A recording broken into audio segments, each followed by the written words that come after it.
we all travel extensively, and we all have our own little methods for successful travel and prioritizing, what we do for that. So I just wanted to share some really helpful hints, because we have like the whole spectrum here. We have those that pack too little and those that pack too much, and let's share some good organizational tips for travel and what's important. I take the biggest suitcase, and sometimes a suitcase and a half. I'm in New York for a week, all the way from Seattle. You don't know what the weather's like. I actually like to open my hotel room closet and see a lot of different things to choose from. Because each day, you don't know how you're going to feel. You may feel fatter one day or, whatever. And I just want choice. So I'm the overpacker. I learned early on, I ended up getting bursitis in my shoulders from pulling a rollerboard too much and too often. So I've really learned to trim down. I always make sure it's the small one that I can pop in the overhead, because I am neurotic about not checking bags. So it's like, all right, whatever gets in there. Usually go with a monochromatic wardrobe. Shoes are a liability. Don't buy them when they're traveling. Don't pack them in your bag. You got to pick that one pair of shoes that's going to work for the whole trip. Wow, and coordinate accordingly. Jewelry is usually my biggest problem, because that's where I want my choice. And I'm like, that necklace. So I'll possibly overpack the jewelry, but it's small. You can make room for that. That's not a. But the clothes you got to be strategic on. But I would say, whenever you're traveling and it's on business, you want to make sure you're comfortable, because you can't be. You can't be yourself, you can't be in action, you can't be confident if you're not in comfortable clothes. So that's not the time to be packing stiff suits and stuff like that. That really helps with your success on the trip. Preparing for, business while you're on a transatlantic flight? Like you had some... Oh, yeah. So I have a whole strategy when I get on a plane, because when you do Europe trips, those flights are only, 6 to 8 hours, and that's really not long enough by the time you get on and you settle in and they serve you a meal. You get like maybe 3 or 4 hours. I've got a strict policy of I eat before I get on the plane, I get on, put my bag up there, lay down, shades on, out. Don't bother, don't talk to me, I don't want water, nothing, just stay away from me. Sleep, I get up, go to my meeting, I'm good. I've come to love the whole airport thing, because I have to. You really, if you don't like it, it's going to be a struggle. But I get in there, I have lotions, potions, I give myself these sprays, I put cream, I bleach my teeth. You would think I've created my own little spa. I change. Nancy gave me those great socks one year as a gift. I change. I try to really enjoy it.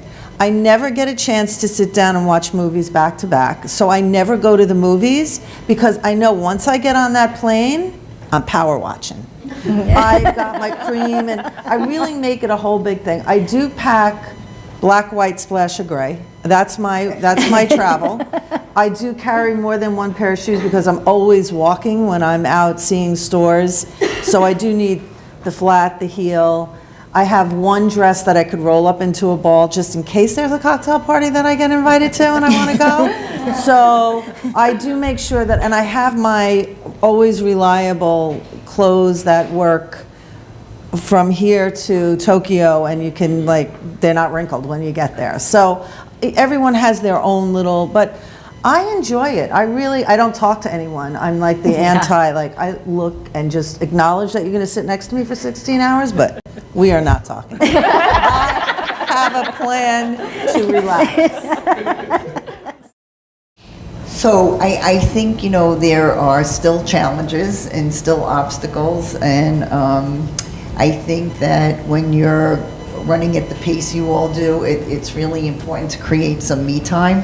And so why don't you share some of those moments where you just life took a toll and you just created me time?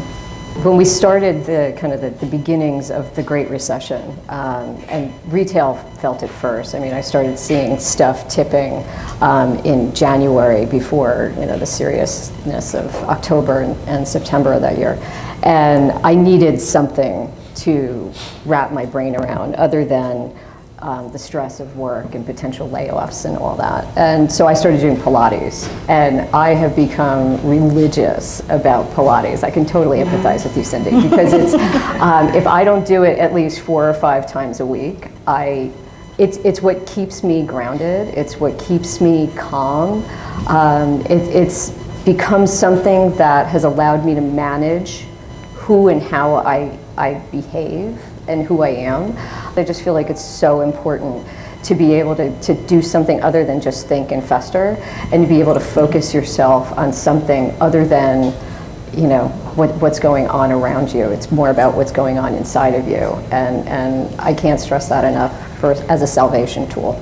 I'm not always consistent with my routines, but I am pretty consistent with my doing things like facials, nails, just making sure I'm taking care of myself, yeah, and doing my best. And I'm like Linda, I love my me time on the plane. That's kind of my best time of, I'll get work done first and get it all knocked out so then I can have that time. And I never ever talk. I'm sure we've sat next to some amazing probably people that I know, we could have gained a lot from, but no, I don't open up that gate at all. And I kind of like that time. I like wandering into the airport, and it's my time to be whoever I want to be and muse and think and be more creative. I think it frees me up to think about other things.